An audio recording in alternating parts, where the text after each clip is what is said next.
Bonjour à toutes et à tous, chers internautes, chers amis. Alors aujourd'hui, nous allons parler d'eschatologie. Alors c'est un enseignement. Qu'est-ce que l'eschatologie? Ce sera fait probablement en deux parties parce que c'est tout de même assez ardu. Et comme vous le savez certainement, nous sommes arrivés à un temps assez crucial pour le monde. Et la Bible nous parle de ces temps qui sont les derniers. Nous sommes bien dans les derniers temps.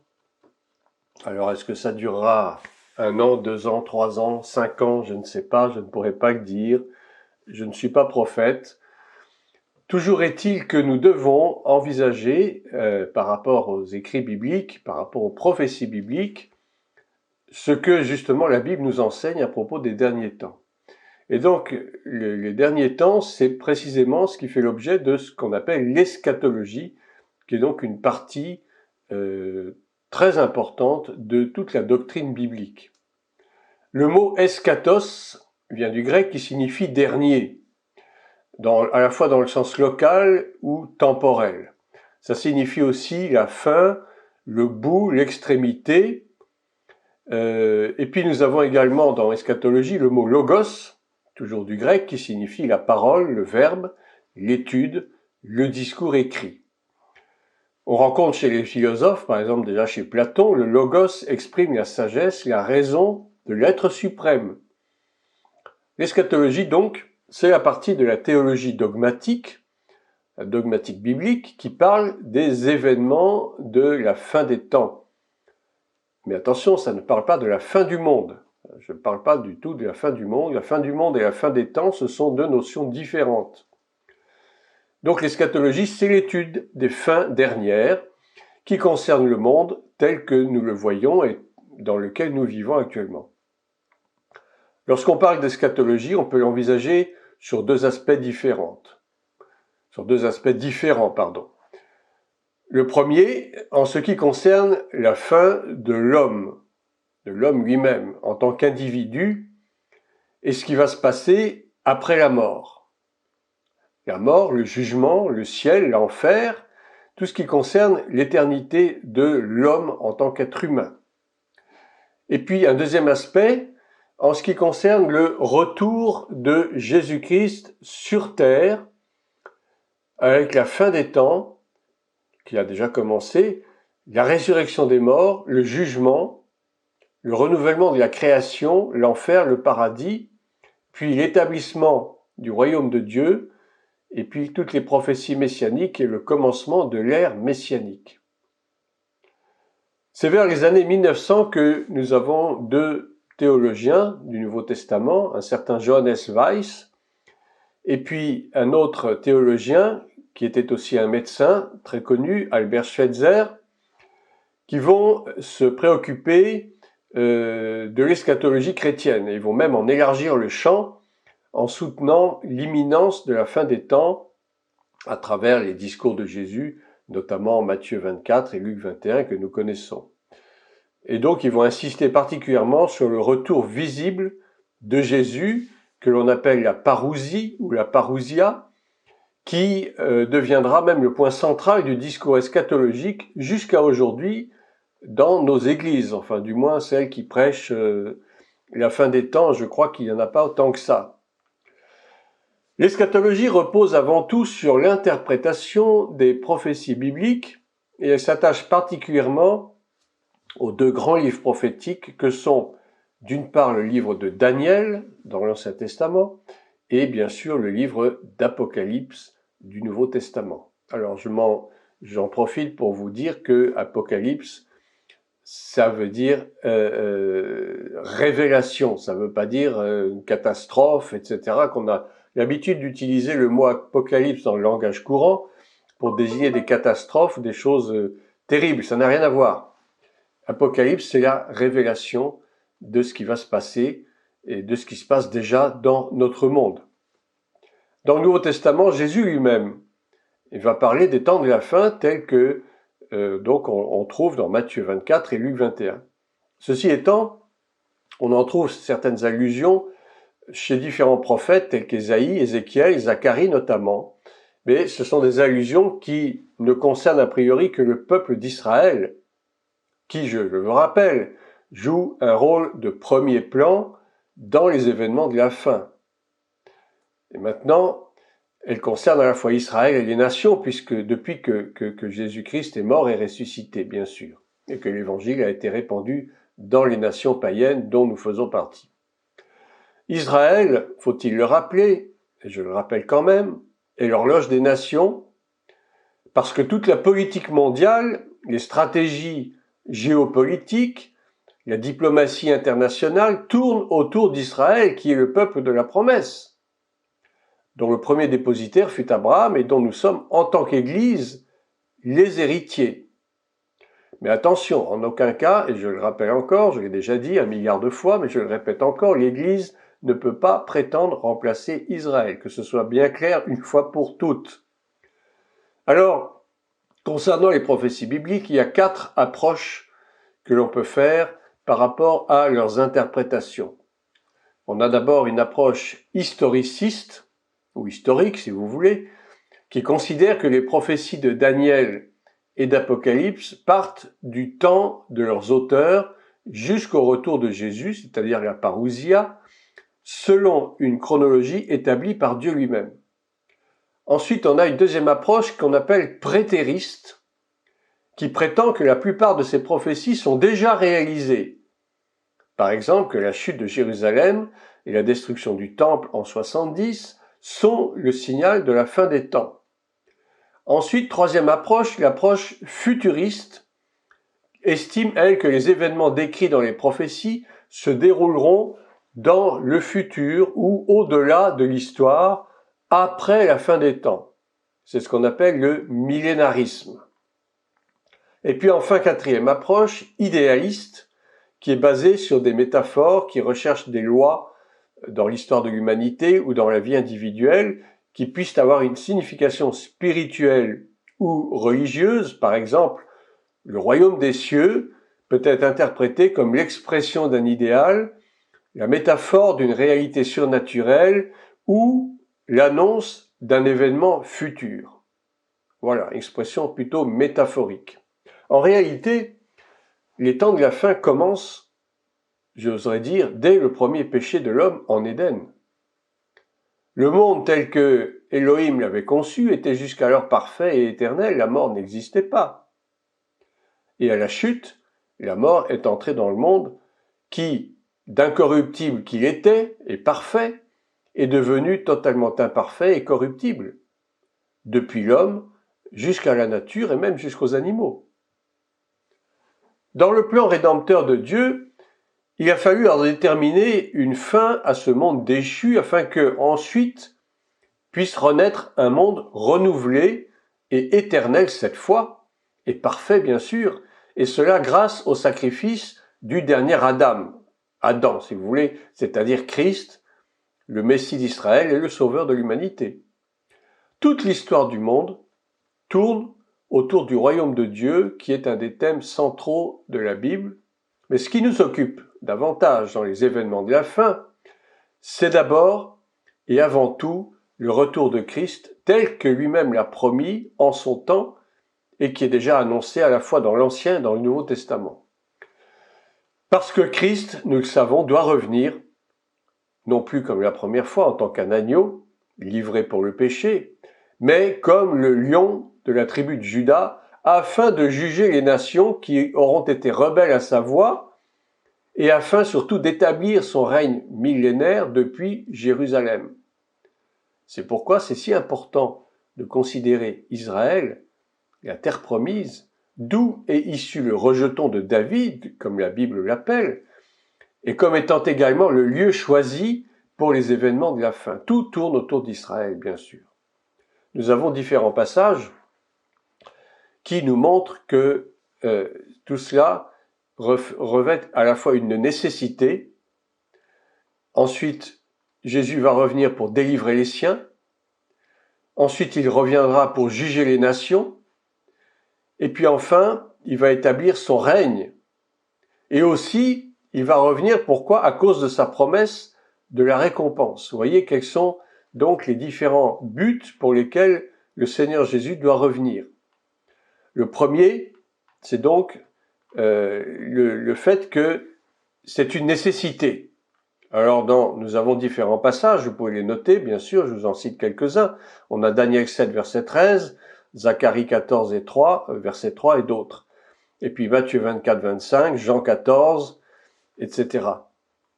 Ensuite, Jésus va revenir pour délivrer les siens. Luc 21, 28. Il viendra pour juger les nations. 2 Timothée 1, 7 à 8. Il viendra pour établir son règne. Daniel 7, verset 13 à 14.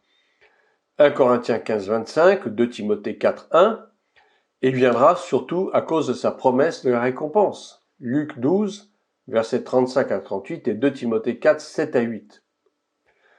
Dans un premier temps, nous allons quand même examiner d'un peu plus près la chronologie des événements de la fin, selon ce que nous enseigne la parole de Dieu, bien sûr, et non pas selon nos propres opinions.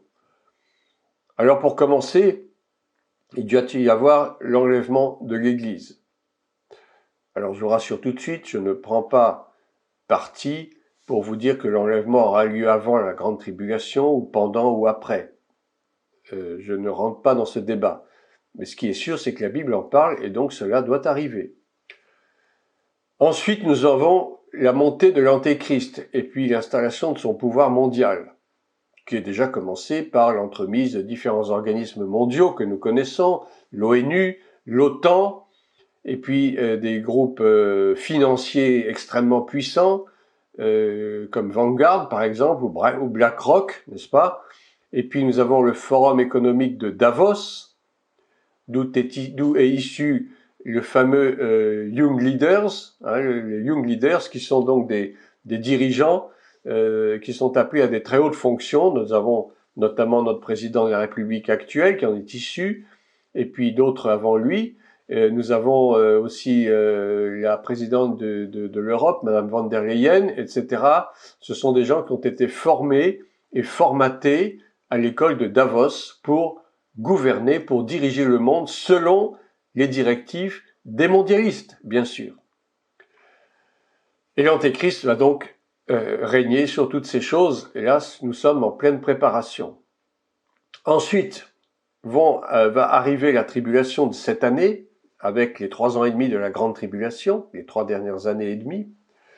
Et puis nous aurons ce que la Bible appelle l'abomination de la désolation, puis la guerre ou bataille d'Armageddon, à laquelle le Seigneur Jésus-Christ mettra fin lui-même, il mettra un terme lui-même en descendant du ciel avec son épouse, et qui mettra hors d'état de nuire l'Antéchrist et son faux prophète. Puis nous aurons le jugement des nations. Enfin, nous aurons ce que la Bible appelle le règne millénaire de Christ. Pendant 1000 ans, Christ va régner depuis Jérusalem. Et puis enfin, une dernière fois, Satan sera relâché de sa prison après avoir été mis en prison pendant 1000 ans. Il sera relâché une dernière fois. Il y aura une dernière guerre que la Bible appelle Gog et Magog. Et enfin, le jugement du grand trône blanc. Les nations seront jugées. Il y aura la seconde résurrection de ceux qui n'auront pas été enlevés, et donc par conséquent qui seront promis malheureusement à la damnation éternelle. Et puis enfin, la nouvelle création avec la nouvelle Jérusalem. Bien sûr, cette chronologie est peut-être modifiée selon la souveraineté de Dieu, mais tout de même, la Bible nous la donne à titre indicatif. Ce qui est important de comprendre, c'est que d'abord, tous ces événements arriveront. Alors, l'ordre exact, on peut effectivement faire des hypothèses, peut-être que ça peut changer, on ne sait pas, selon la volonté de Dieu. Mais enfin, a priori, il y a peu de chances pour que ça se produise. Ne nous avançons pas trop quand même. Donc, ce qui est important de comprendre aussi, c'est que ce monde dans lequel nous sommes nés et dans lequel nous vivons est appelé à disparaître, parce qu'il est entièrement corrompu par le mal, et nous le savons, nous le voyons tous les jours. Tous les jours, il y a de plus en plus de crimes, il y a de plus en plus d'abominations qui se déroulent sur Terre, et la Terre souffre, l'humanité souffre. Le monde est corrompu par le mal, et il l'était déjà au temps de Noé, tandis que Dieu avait exercé son jugement par le déluge. Le Seigneur Jésus-Christ ne peut pas venir régner dans un tel monde corrompu, un monde d'iniquité. Il y a d'ailleurs ce qu'il faudrait appeler un grand nettoyage à faire. L'Église de Jésus vit depuis plus d'un demi-siècle environ dans le temps de l'apostasie. Et l'apostasie, c'est un événement que la Bible décrit très bien, qui précède précisément l'arrivée de l'Antéchrist au pouvoir et la grande tribulation. L'apostasie, ça vient du grec apostasia, qui signifie un rejet délibéré et conscient ou un abandon volontaire de la vérité dévoilée et par extension de la foi. L'Église est malmenée, elle est secouée et elle a une très nette tendance malheureusement à adopter les manières du monde, alors qu'elle devrait bien au contraire s'en éloigner définitivement. Tout cela est dicté et dirigé par un esprit qui est l'esprit luciférien ou l'esprit de l'Antéchrist. L'esprit de l'Antéchrist, c'est cet esprit mauvais, diabolique, dont la nature est de s'opposer à Christ, de nier la vraie nature de Christ en tant que Fils de Dieu et Fils de l'homme, de nier ou de rejeter son sacrifice expiatoire à Golgotha. C'est un esprit rebelle à Dieu qui agit dans le monde et aussi dans l'Église, malheureusement. C'est l'esprit d'Amalek que l'on retrouve, où nous avons également l'esprit d'Aman, enfin de tous ces personnages qui se sont opposés à Dieu tout au long de l'histoire d'Israël et qui agissent maintenant dans toutes les nations. Je vous lis le passage d'Éphésiens 2, verset 2, qui nous dit ceci: « Vous étiez morts par vos offenses et par vos péchés, dans lesquels vous marchiez autrefois selon le train de ce monde, selon le prince de la puissance de l'air, de l'esprit qui agit maintenant dans les fils de la rébellion. » Le prince de la puissance de l'air, qui est-il? Eh bien, c'est Satan, le père du mensonge, le prince de ce monde qu'il domine. Et cet esprit qui règne également chez bon nombre de chrétiens, malheureusement, qui, bien que prétendant n'être nés de nouveau, selon eux, continuent malgré tout de vivre comme des païens et qui foulent aux pieds le sacrifice de Christ, qu'ils renient à la fois dans leurs pensées et dans leurs actes. Un véritable chrétien, c'est d'abord un disciple de Christ. Il est né de nouveau selon le processus de la nouvelle naissance. Il doit se maintenir dans la sanctification pour ne pas tomber sous le jugement du diable en retournant à ses anciens péchés, au risque de s'endurcir à la voix de Dieu et au Saint-Esprit qui convainc le péché de justice et de jugement, selon Jean chapitre 16, versets 5 à 11. 1 Jean 4, versets 1 à 3. Bien-aimés, n'ajoutez pas foi à tout esprit, mais éprouvez les esprits pour savoir s'ils sont de Dieu, car plusieurs faux prophètes sont venus dans le monde. Et je rajouterai entre parenthèses donc dans l'Église. Reconnaissez à ceci l'Esprit de Dieu. Tout esprit qui confesse Jésus-Christ venu en chair est de Dieu. Et tout esprit qui ne confesse pas Jésus n'est pas de Dieu. C'est celui de l'Antéchrist, dont vous avez appris la venue et qui maintenant est déjà dans le monde. Effectivement, l'esprit de l'Antéchrist agit dans le monde à travers des gouvernements, les institutions, les organisations internationales que j'ai déjà citées, l'ONU, l'OMS, le FMI, et puis aujourd'hui le groupe de Davos, Vanguard, BlackRock, etc. Et puis bien sûr des sociétés secrètes qui sont d'ailleurs financées pour la plupart par ces organismes-là, qui sont BlackRock notamment, la franc-maçonnerie internationale et les autres, dans le groupe de Bilderberg, etc., la trilatérale, la commission trilatérale qui a été fondée en 1973 par monsieur Henry Kissinger et qui en réalité étend toutes ses tentacules sur tout l'Occident et sur une grande partie de l'Orient également et bien sûr sur les États-Unis.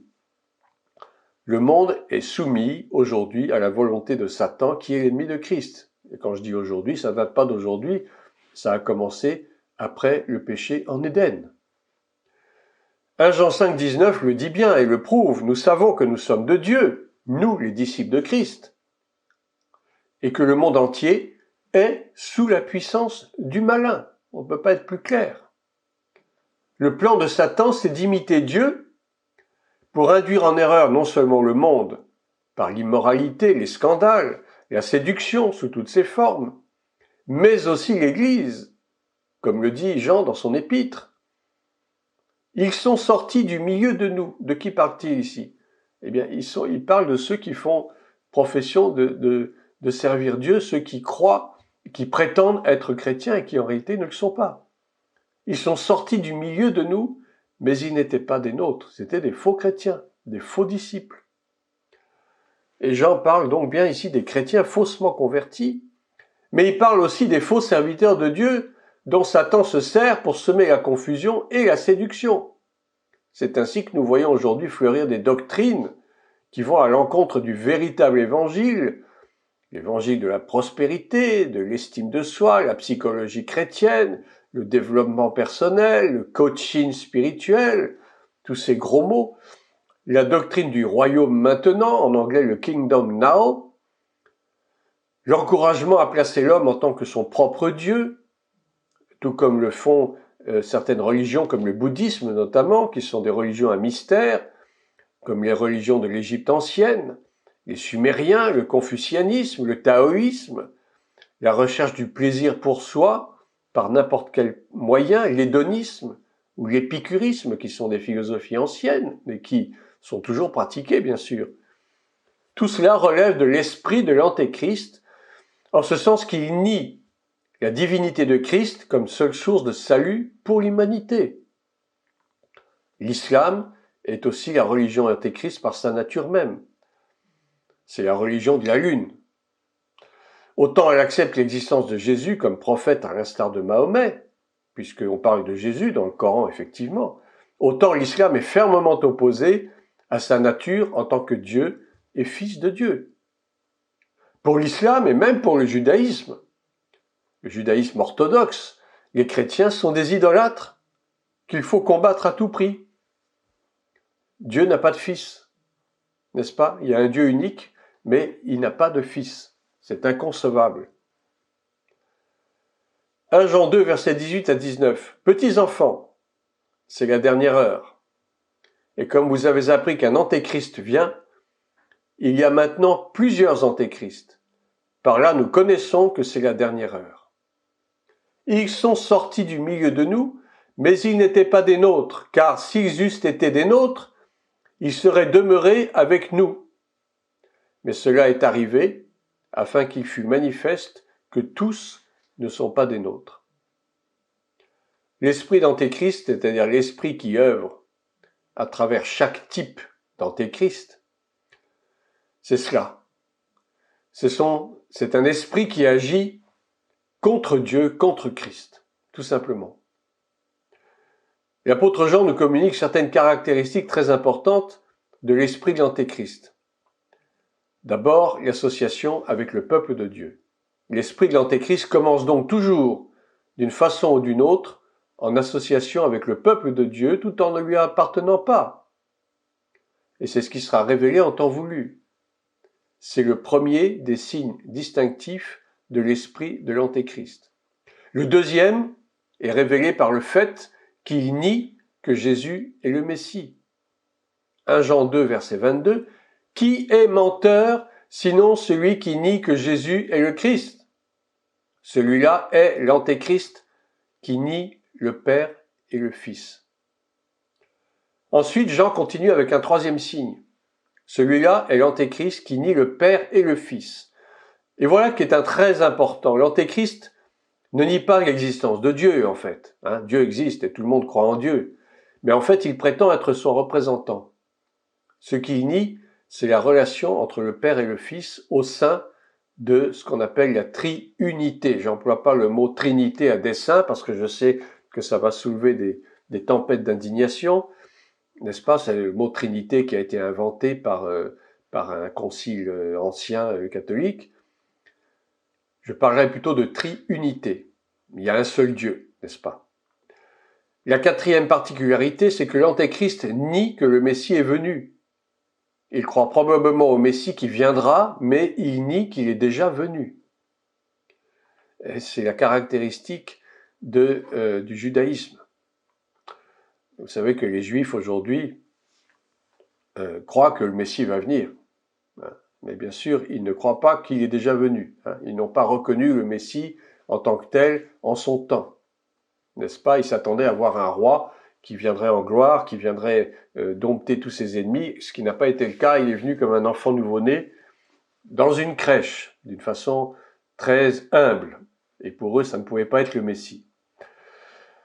Nous comprenons donc que l'esprit de l'Antéchrist agit dans l'Église en utilisant soit des faux serviteurs de Dieu qui vont enseigner des théories hérétiques, antiscripturaires, soit aussi des chrétiens rétrogrades, c'est-à-dire qui ne sont pas réellement nés de nouveau, qui ne sont pas régénérés par le sang de l'agneau et qui vivent dans le désordre.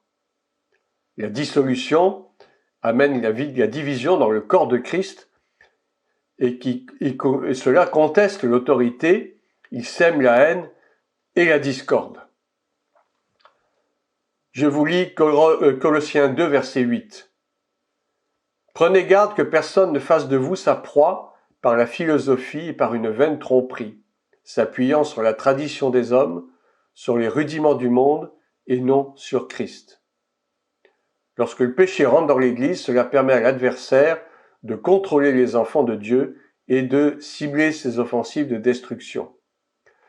Ce que nous dit Paul dans les versets qui suivent va nous donner un aperçu de la façon dont l'esprit de l'Antéchrist agit à travers les chrétiens et les hommes en général.